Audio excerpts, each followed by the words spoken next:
반갑습니다. 여러분들 주말 잘 보내셨나요? 오늘은 우리가 세계화에 따른 문제와 해결 방안을 보도록 할 텐데요. 자, 여러분들 지난 시간에 우리가 세계화에 따른 다양한 양상을 살펴봤습니다. 오늘 볼 문제는 세계화에 따른 문제와 해결 방안이에요. 그래서 여러분들 일단은 세계화의 문제점에 대해서 크게 교과서에는 3가지로 이렇게 정리해서 나와 있는데요. 여러분들 제목을 잘 봐야 돼요. 제목이 항상 핵심을 얘기해 주니까요. 자, 그래서 여러분들 세계화의 문제는 일단 3가지로 핵심 정리를 해 놓았습니다.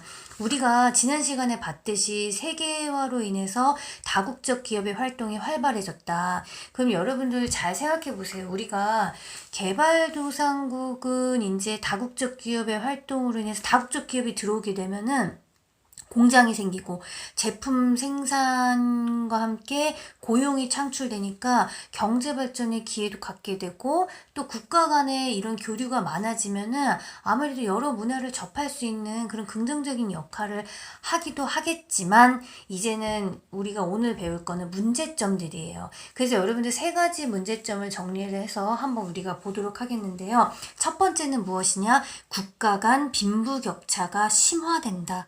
자, 우선 세계화가 진행되면은 국가 간 빈부격차가 심화될 수밖에 없어요. 왜 그러느냐? 여러분들 우리가 지난 시간에 국가 간 분업이 이루어진다라고 했던 거 혹시 기억나시나요? 근데 그 여러분들 자, 한번 보세요. 어디에 나와 있냐면 여러분들 교과서 234페이지, 235페이지를 보시면은 이제 집중적으로 다국적 기업에 대한 얘기가 나와 있죠. 우리가 다국적 기업 같은 경우는 사실 본사랑 중요한 핵심 기능들은 다 어디 있냐면 선진국에, 그리고 이제 주로 생산 공장과 같은 경우만 개발도상국에 입지인 경우가 상당히 많은데, 이런 분업이 이루어지면서 전 지구적으로 봤을 때는 부가 증대된다고 볼 수 있겠지만은 이 증대된 부가 일부 국가에 집중된다는 거예요. 결국 돈은 선진국이 쓸어가는 거죠, 사실은. 그러다 보니까 선진국가, 사실 여러분들 다국적 기업 자체가 공장에서 물론 이제 고용이 창출되고 하는 장점은 있지만은 이제 주요한 자본은 사실은 다 다국적 기업의 본사로 집중이 될 수밖에 없는 구조예요. 그래서 보니까 우리가 증대된 부가 일부 국가에 집중이 되면서 선진국과 개발도상국 간의 소득 격차가 벌어지고 있고, 또 빈부격차는 한 나라 안에서도 나타나고 있다.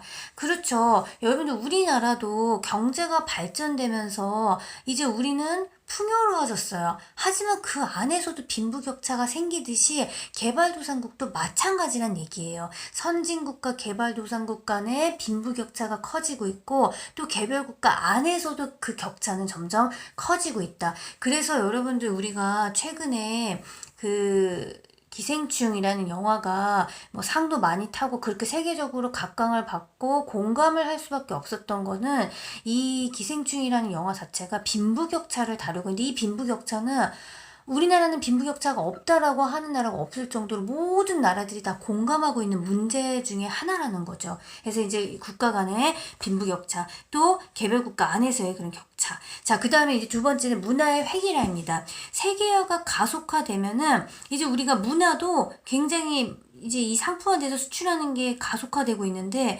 활발하게 우리가 문화 교류가 이루어지면은 사실 다양한 문화를 접할 수는 있어요. 근데 오히려 이것이 문화적 다양성을 해치는 결과를 가져오기도 한다는 거죠. 우리가, 여러분들 옆에 표가 나와 있지만은 사라질 위기에 처한 이제 3위기 언어들이 나와 있어요. 사실은 우리가 언어도 세계화가 되면서 일부 국가 또는 소수 민족이나 종족들이 사용하는 언어가, 예를 들면 이제 영어 사용이 확산되면서 이런 소수 민족들이 일부 국가가 사용하는 언어들이 이제 사라질 위기에 놓여 있다라는 거죠. 그렇죠. 물론 영어를 뭐 쓰면은 편할 수 있겠지만 그 국가 고유의 언어가 사라진다는 거는 정말 심각한 문제라는 거죠. 그렇죠. 그래서 우리가 일단은 여러분들 거기 뭐라고 나와 있냐면은 영어 사용이 확산되면서 영어를 제외한 다른 언어들이 사라질 수 있다라는, 실제로 그렇게 없어지는 언어도 있다라는 거예요. 또 미국의 할리우드 영화가 그 영향력을 확대하면서 각 국가의 정서와 특성이 반영된 영화 입지가 좁아진다. 그래서 우리가 요즘에는 우리나라의 이런 영화도 이렇게 굉장히 크게 성장을 하고, 또 우리나라뿐만이 아니라 이제 많은 나라들의 그런 외국 이제 각 나라의 특성을 살린 그런 영화들이 각광을 받고 있지만은, 우리가 사실은 뭐 몇 년 전만 하더라도 미국의 할리우드 영화가 세계 영화 시장을 완전히 지금도 사실 그렇죠. 사실은 그러다 보면은 문화는 다양화가 아니라 오히려 획일화가 진행될 수밖에 없다는 거죠. 좀 비슷한 그런 문화, 영화 산업의 흐름들이 있잖아요. 그런 걸 보면은 우리가 문화는 사실은 이렇게 획일화가 진행되고 있다라는, 문화의 다양성이 훼손되고 있다라는 그런 문제점이 있다라는 거죠. 그렇죠? 그래서 우리가 여러분들 두 번째 문제점, 문화의 획일화에 대해서도 이렇게 계속 언급이 되고 있는데, 각 고유의 문화가 사라질 수 있다는 점에서 문제가 될 수 있다라는 거죠. 그렇죠? 그 다음에 이제 마지막 문단이 나오는 거는 보편윤리와 특수윤리 간의 갈등. 여러분들 교과서 다 가지고 있죠? 선생님이 교과서가 이렇게 좀 오늘 고정이 안 돼서 그런데 좀 죄송합니다. 자, 보편윤리와 특수윤리 간의 갈등이 나와 있는데, 우리 보편윤리 지난 시간에 봤었죠. 그렇죠? 인간의 존엄성, 인권, 자유, 평등과 같이 이렇게 이런, 그러니까 선생님이 얘기한 이런 것들은 정말 인간이라면 보편적으로 누려야 되는 것들이죠. 그쵸? 그리고 당연히 이제 그런 보편 타당한 윤리가 있어요. 그러니까 예를 들어서 사람을 죽여서는 안 된다. 그쵸? 때려서도 안 된다. 뭐 이런 것도 선생님이 얘기했죠. 그런 게 보편 윤리예요. 근데 이제 이 세계화의 흐름 속에서 당연히 인간의 존엄성을 존중하고 인권을 보장하자, 이런 보편 윤리가 강조되고 있고, 이런 보편 윤리를 지키지 않는 사회에 대해서는 제재를 가하기도 한다. 그런데 이 과정에서 각 사회가 처한 여러 가지 정치, 경제, 사회, 종교적인 상황을 고려하지 않은 채 무조건 보편윤리를 강요하다 보면은 보편윤리와 특수윤리 간의 갈등, 충돌이 일어나기도 한다라는 거예요. 자, 여러분들 이게 무슨 소리냐.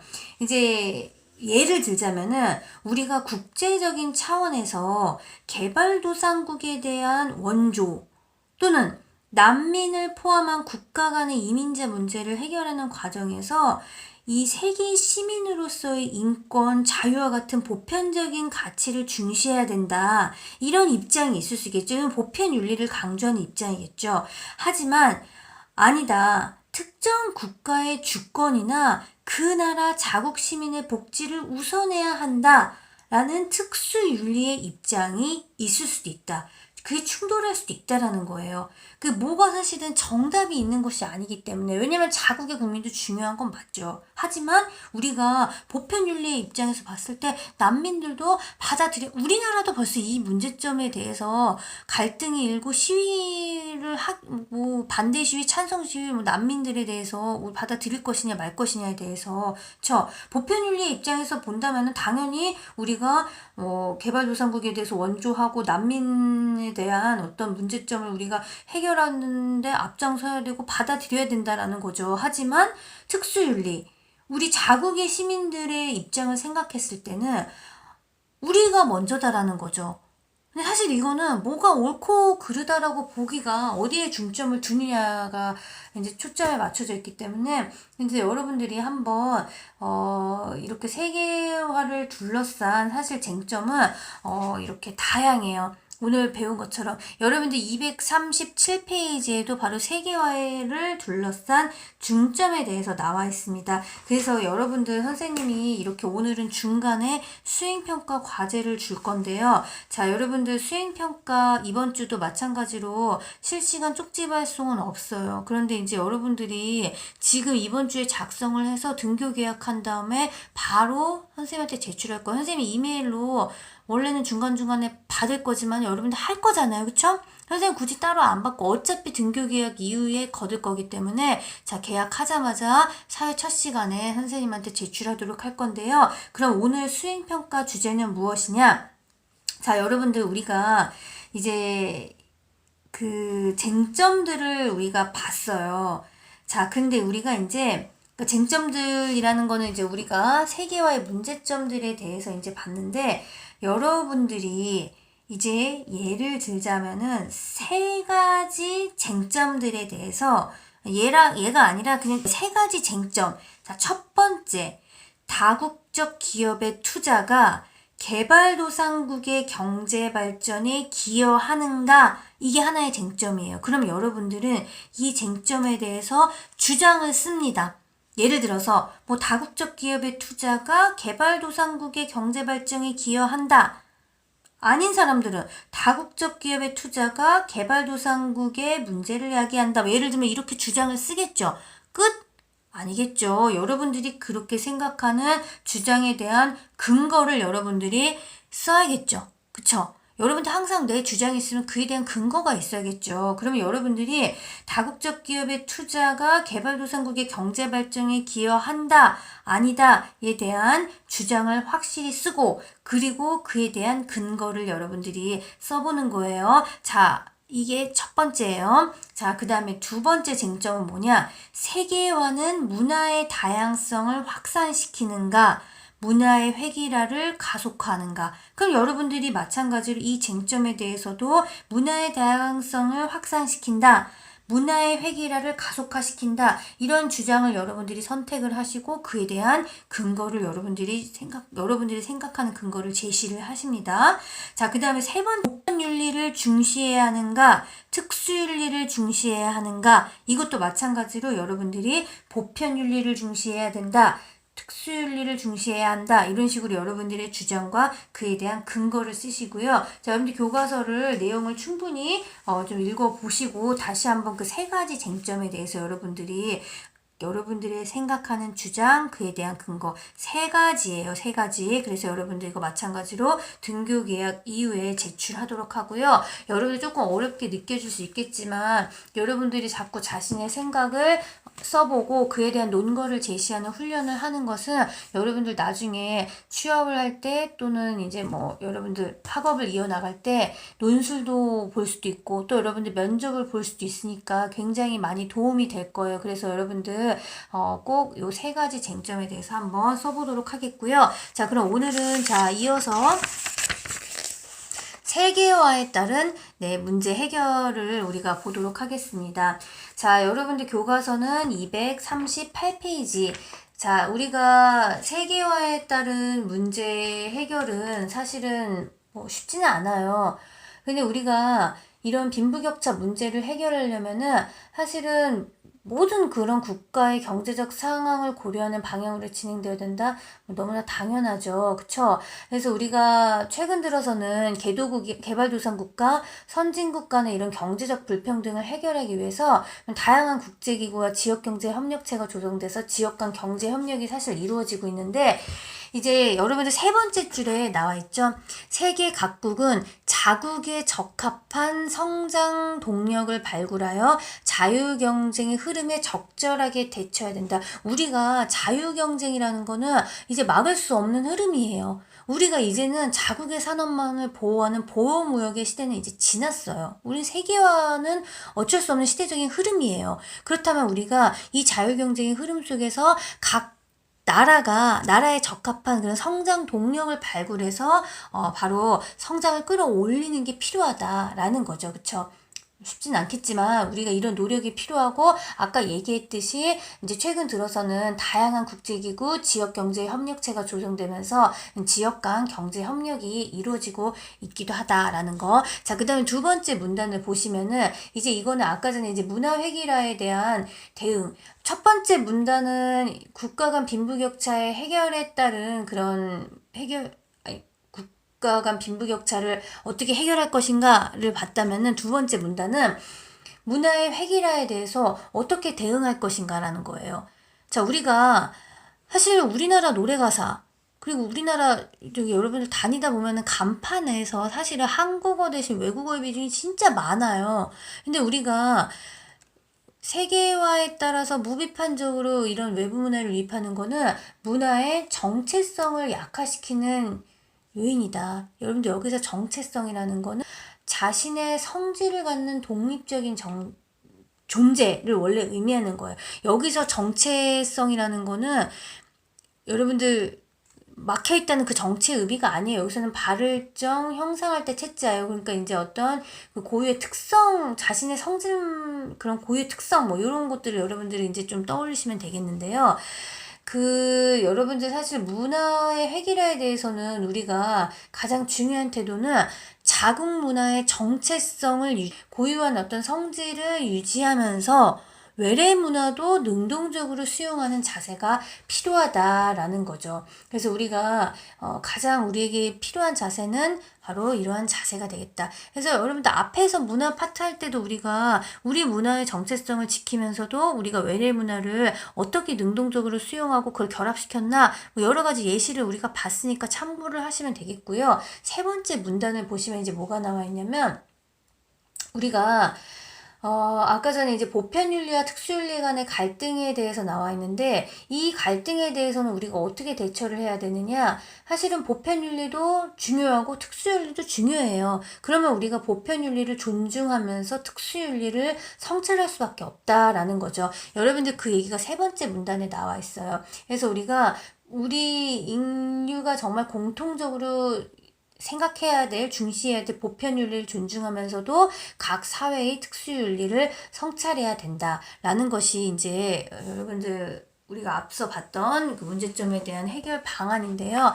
사실 쉽지 않죠. 이것을 두 가지를 다 같이 가지고 간다는 게 쉽진 않은데 여러분들 우리가 마지막 문단에 이제 나와 있는 것은 이제 세계 시민의식에 대한 언급이 나와 있는데 우리 사실은 세계화에 따른 문제점은 트럼프 같이 자기네 나라 입장만 고집하면 안 돼요. 다른 국가의 입장도 존중을 해야 됩니다. 여기 트럼프 지지하시는 분들이 있을 수 있으니까 오해를 불러요. 근데 트럼프는 사실은 굉장히 자국 미국의 입장만을 고집하는 건 맞아요. 그래서 우리가 여기 다른 국가들 더불어 살기 위해서는 여러 국가들의 입장을 존중을 해야 합니다. 그래서 우리가 이렇게 더불어 사는 그런 공동체를 만들기 위해서는 결국 우리에게 필요한 것은 바로 세계 시민 의식입니다. 옆에 조그만 것이 나와 있죠. 우리가 지구촌의 문제, 우리는 지구촌을 이루고 있는 한 구성원이니까 책임의식을 갖고 그 문제를 해결하기 위해서 적극적으로 행동하는 사람들에게 요구되는 마음가짐이다라고 나와 있죠. 그래서 우리에게는 세계 시민 의식이 필요해요.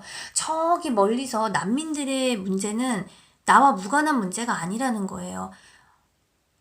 내가 아프리카에 정말 굶주림에 허덕이는 정말 아픈 아프리카 아이들을 봤을 때 그 나와 별개의 문제가 아니라는 거예요. 우리가 책임의식을 갖고 해결하기 위해서 함께 요구되는 그런 마음가짐. 그래서 우리가 이러한 일환에서 사실은 여러분들 가장 많이 요즘에 이제 또 이렇게 떠오르고 있는 것 중에 하나는 뭐 선생님 수업 시간에 1학년 때 이미 같이 봤던 거예요. 바로 이제 페어 트레이드, 공정무역이죠.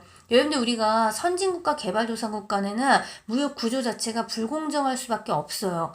왜냐? 바로 여러분들 그 커피랑 우리가 초콜릿 했을 때 배웠겠지만은 대부분의 그 초콜릿이 많이 팔리고 커피가 많이 팔린다고 해서 커피 농장들은 대부분 사실 개발도상국이나 아니면 후진국에 있죠. 그럼 후진국 농가가 소득을 올려야 되는데 그렇지 않잖아요. 왜 그럴까요? 바로 대부분의 그런 이득이 그럼 카카오나 아니면 커피의 그 유통업체나 제조업체에게 돌아가기 때문이에요. 근데 그 제조업체나 유통업체, 우리가 알고 있는 대부분의 유명한 커피, 초콜릿 브랜드들 다 어디의 소유일까요?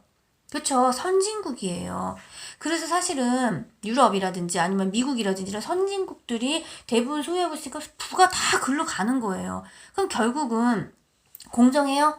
공정하지 못하다라는 거예요. 그래서 우리가 공정무역 운동이 사실 이런 세계 시민 의식의 바탕을 두고서 왜냐면은 정말 여러분들 밑에서 이 공정무역에 대한 얘기가 나와 있지만은 초콜릿이라든지 아니면 커피라든지 대부분이 그 농가에서 많이 발생해야 되는데 그렇지 않아요. 근데 우리는 초콜릿도 비싸고 커피 한 잔도 비싸잖아요. 그럼 그 중간에서 누군가가 유통업체라든지 제조업자들 바로 대기업들, 그 다국적 기업들이죠, 사실은. 대기업이자 다국적 기업의 바로 선진국들의 그런 다국적 기업이 다 가져가는 거예요. 그래서 이러한 불공정한 생산 구조를 바꾸자. 그래서 사실은 공정무역을 한다라는 거는 생산 농가에 더 많은 이익이 돌아갈 수 있도록 유통 구조를 진짜 단순화시켜서 만든 거예요. 그런데 사실은 일반 초콜릿, 일반 커피보다 공정무역 초콜릿 커피는 사실 더 비싸요. 그 이유는 뭐냐면요. 공정무역 계약을 맺는 농가들은 우리 아동 노동력 착취를 하지 않아요. 아동 노동 금지를 합니다. 그리고 굉장히 질 좋은 원료를 써요. 친환경 작물을 재배해요. 그렇기 때문에 단가가 올라갈 수밖에 없는 거예요. 하지만 우리 소비자는 보다 건강하고 공정한 과정을 거친 상품을 소비한다라고 볼 수가 있는 거죠. 그래서 우리가 이것을 착한 소비, 윤리적인 소비인 거죠. 우리가 나의 소비가 개발도상국의 생산 농가의 삶의 질을 높이는 데 기여한다면 그게 착하다라고 볼 수 있다라는 거죠. 그렇죠? 그래서 우리가 불평등 해결을 위한 방안으로서 공정무역에 대한 커피, 코코아, 초콜릿, 설탕 등등등등 이런 공정무역이 굉장히 큰 이슈화가 되고 있고 우리나라에서도 이러한 의식의 흐름 속에서 공정무역을 확산시키고자 노력하는 분들이 많아요. 그래서 여러분들 한 번쯤은 관심 있게 좀 볼 필요가 있을 것 같고요. 여러분들 교과서 239페이지에 내용 확인하기 1번과 2번은 여러분들이 각자 풀어보시도록 하겠습니다. 자, 그럼 여러분들 선생님이 이번 주에 부과한 수행평가 과제 잘 확인하시고요. 선생님이 쟁점을 3개를 줬습니다. 그 쟁점에 대한 자신의 주장과 논거, 근거를 여러분들이 써서 마찬가지예요. 선생님이 내는 건 다 손으로 써도 좋고 워드로 타이핑해서 해도 좋습니다. 그래서 등교 개학 이후에 제출하도록 하겠습니다. 자, 여러분들 수고하셨습니다.